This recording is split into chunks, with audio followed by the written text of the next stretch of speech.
The distress beacon pierced through the void of space like a desperate scream, its electromagnetic pulse carrying the terror of an entire world.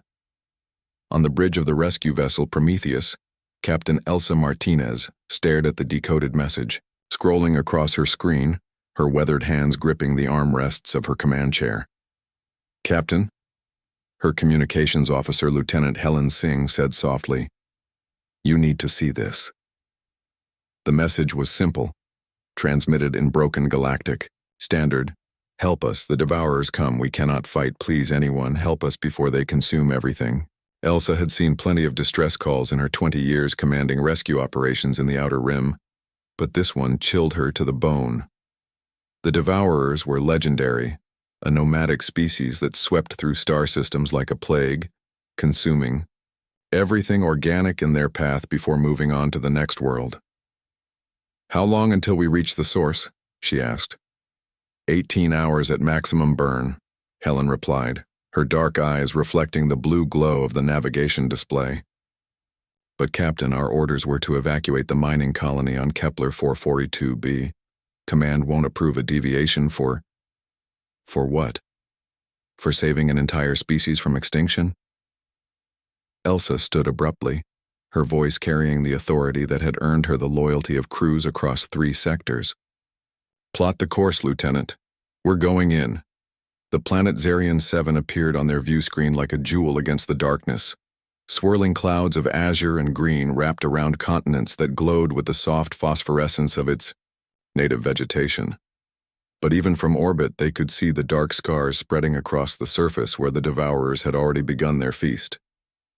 "Scanning for survivors," Helen announced, her fingers dancing across the sensor array. "I'm picking up approximately 50,000 life signs concentrated in what appears to be their capital city. The Devourers have them completely surrounded." Elsa studied the tactical display. The enemy force was massive. Thousands of the insectoid creatures, each the size of a shuttle, their chitinous bodies pulsing with bioluminescent veins as they methodically consumed everything in their path. The city's energy shields flickered weakly, perhaps hours from complete failure. "Ma'am?" Helen's voice carried a note of confusion. "I'm receiving another transmission from the planet."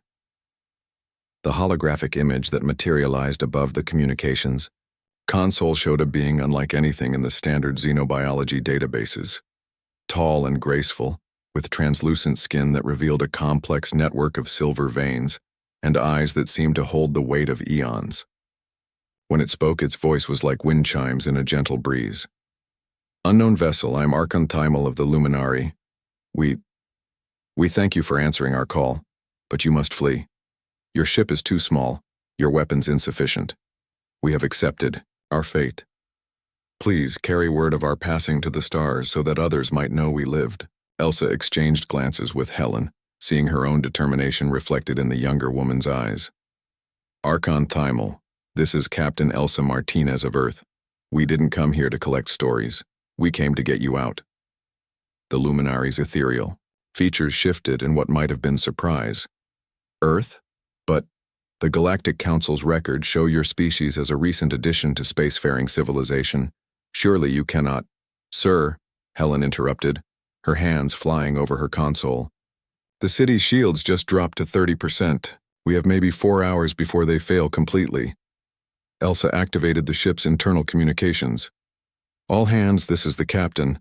We have a rescue operation in progress. I need every transport shuttle prepped and ready, and I want our defensive systems at maximum power. What we're about to attempt has never been done before, but that's never stopped humans from trying." Over the next 3 hours, the Prometheus became a furious hive of activity.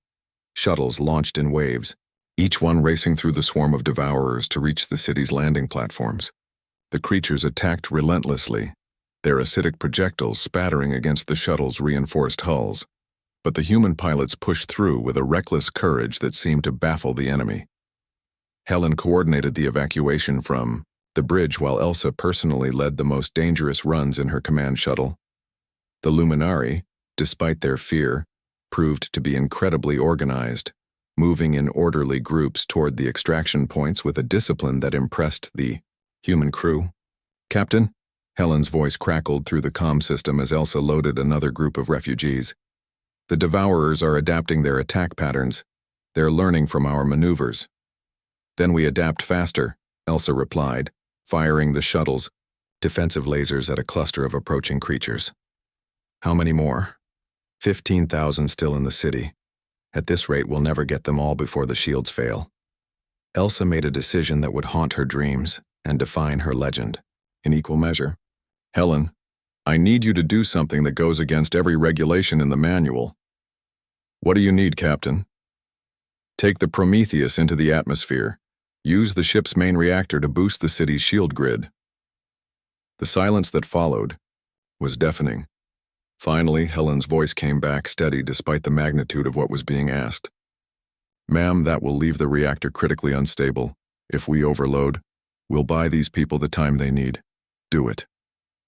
The massive rescue vessel descended through the planet's atmosphere like a falling star, its hull glowing white-hot from atmospheric friction. As it settled into position above the city, energy conduits extended from its underbelly, connecting to the failing shield generators below. The effect was immediate and spectacular. The flickering protective barrier surrounding the city blazed to life with renewed intensity, its golden energy fields holding back the tide of Devourers like a dam against a flood. For 6 more hours, the evacuation continued.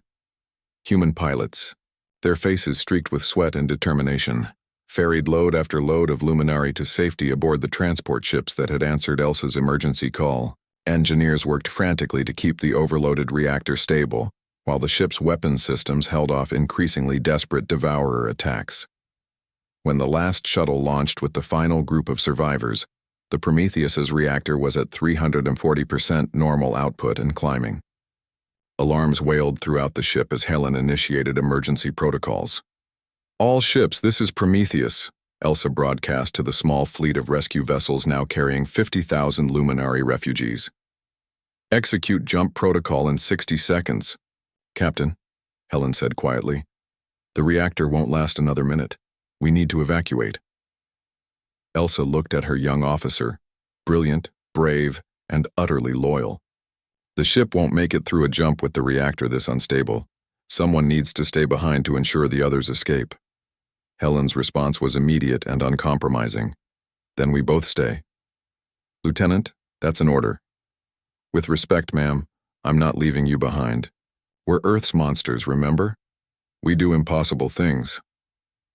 In the end, they didn't have to stay. Chief Engineer Rodriguez, working with a team of volunteers, managed to stabilize the reactor long enough for one final jump.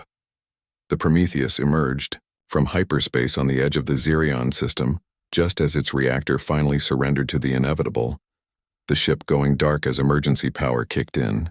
Behind them, Xerion 7 burned as the Devourers consumed what remained.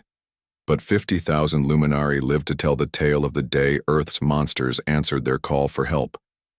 Months later, as Elsa stood before the Galactic Council to receive humanity's first commendation for interspecies heroism, Archon Thymol approached her during the ceremony.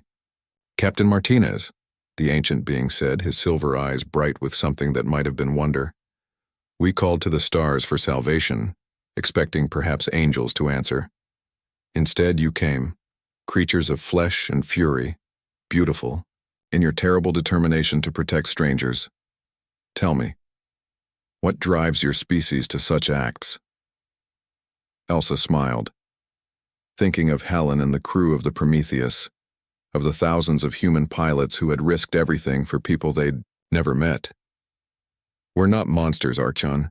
We're just stubborn enough to believe that everyone deserves a chance to see tomorrow. The Luminari's expression shifted into what Elsa was beginning to recognize as their version of a smile. Perhaps that is what makes you the most beautiful monsters in all the galaxy. As humanity's reputation spread through the stars, other species would learn what the Luminari discovered that day. When you cry to the void for help, Earth's monsters will answer, and they will not stop until every last soul is safe.